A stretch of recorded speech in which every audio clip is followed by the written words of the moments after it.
Assalamualaikum warahmatullahi wabarakatuh. Perkenalkan, nama saya Raihan Muhammad Sepriana dari Prodi Informatika. Di sini saya akan menjelaskan tentang UML dan precast.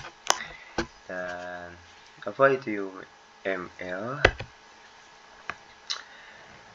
UML adalah Unified Modeling Language, adalah suatu metode dalam pemodelan secara visual yang digunakan sebagai sarana perancangan sistem berorientasi objek.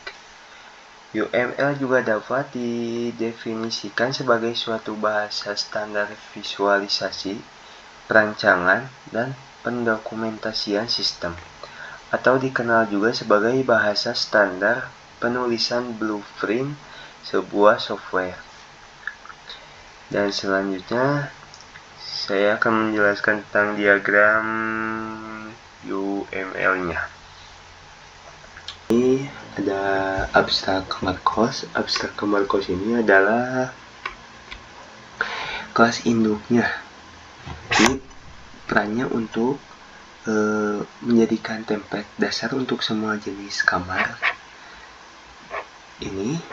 Jadi tidak bisa dibuat objek secara langsung. Dan terus dan di abstrak kamar kos ini ada atribut, yaitu nomor kamar dan tersedia. Ya, yang dimaksud atribut nomor kamar ini adalah untuk menyimpan nomor kamar, dan untuk atribut tersedia ini untuk status kamar kosong atau terisinya. Dan terus ada kelas turunan. Yang pertama ada kamar AC dan kamar non AC. Kedua kelas ini adalah extend, atau bisa disebut juga adalah pewarisan dari si kamar kos ini.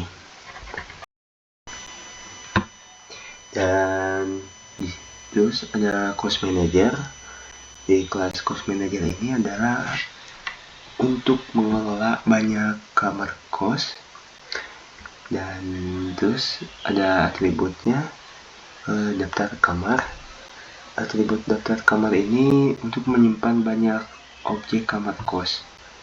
Terus ada metodenya, tambah kamar, tampilkan kamar, dan pesan kamar. Terus ini ada main.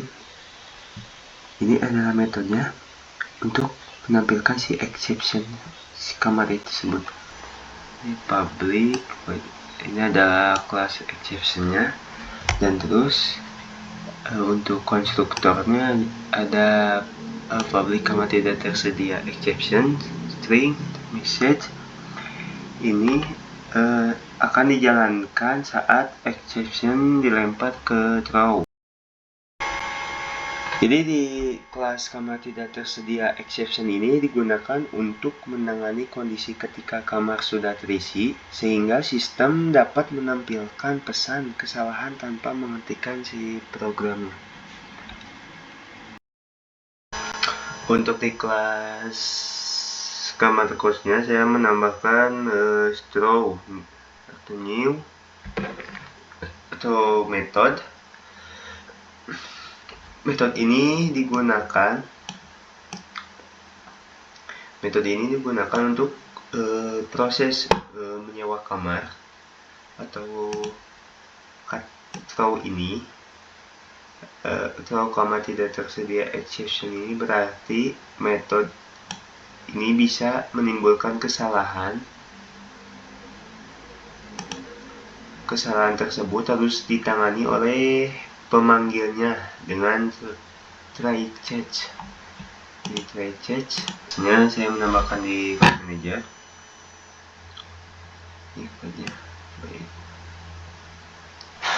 Ini program untuk mencoba menyewa kamar.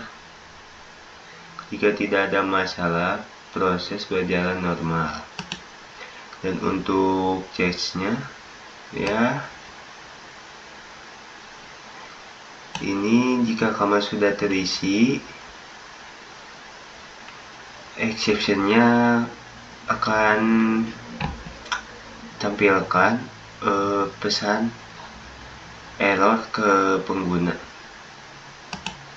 Dan jadi try chat ini digunakan untuk menangani kesalahan saat menyewa kamar agar si program ini tidak berhenti dan tetap menampilkan pesan kesalahan saat di output.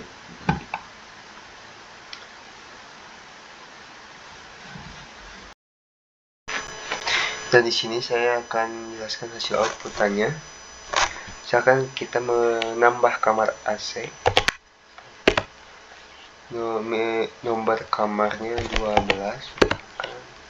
nah, si kamar berhasil ditambahkan.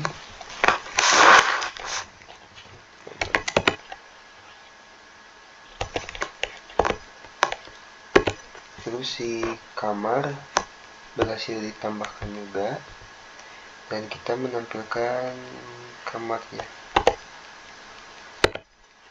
Nah, outputannya si kamar AC no 12 statusnya kosong, dan kamar non AC no 13 statusnya kosong. Dan kita akan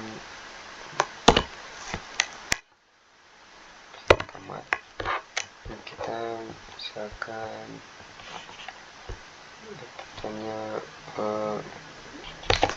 14. Nah, di sini sistem memberitahukan bahwa error ini, dan ini kegunaan try catch memberitahukan si sistem error, tapi si aplikasi tetap berjalan. Nah, apa? Karena tadi kita memilih kamar AC no 12 dan kamar non AC no 13, dan sedangkan kita untuk memesan kamarnya memilih nomor kamar 14 karena tidak ada di pilihan kita tadi memilih si kamar tersebut. Sekian dari saya. Mohon maaf apabila ada kesalahan dan banyak kekurangan. Sekian dan terima kasih. Wassalamualaikum warahmatullahi wabarakatuh.